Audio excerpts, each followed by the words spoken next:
Alamin naman natin ang detalye ng conclave o eleksyon ng magiging kapalit ni Pope Francis sa report ni Mark Salazar.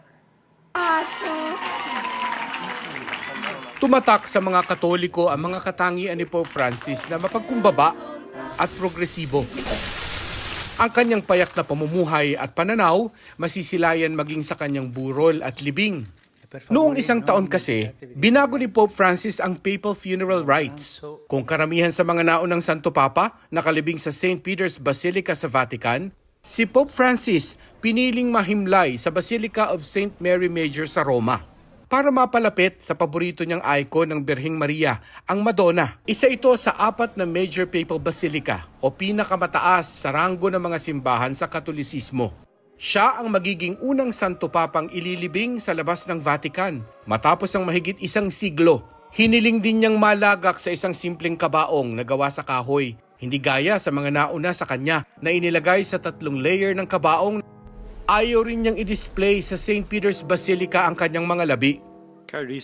Lunes ng gabi sa Roma o Martes ng madaling araw sa Pilipinas, pangungunahan ng Camerlengo na si Cardinal Kevin Farrell ang ritual ng ascertainment of death.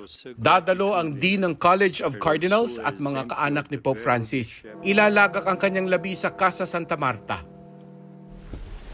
Wala pang anunsyo ng petsa ng libing na karaniway 4 hanggang 6 na araw pagkamatay ng Santo Papa. 15 hanggang 20 araw mula sa pagpanaw, sisimulan ang proseso ng conclave. Dito magtitipon-tipon ang mga cardinal sa Sistine Chapel at hindi makakalabas para pagbotohan kung sino sa kanila ang hahaliling Santo Papa. Lahat ng mga cardinal na wala pang edad 80 maaaring bumoto sa pamamagitan ng secret ballot. Kailangang makamit ang botong hindi bababa sa 2/3 plus 1. Sa 2 nagdaang conclave, inabot ng 2 araw ang botohan. Sinusunog ang mga paper ballot kada voting round. Kung walang nailuklok, itim na usok ang lalabas sa chimney ng Sistine Chapel.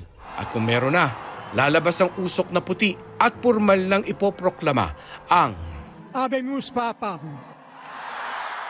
Mark Salazar, nagbabalita para sa GMA Integrated News. Huwag magpahuli sa mga balitang dapat niyong malaman. Mag-subscribe na sa GMA Integrated News sa YouTube.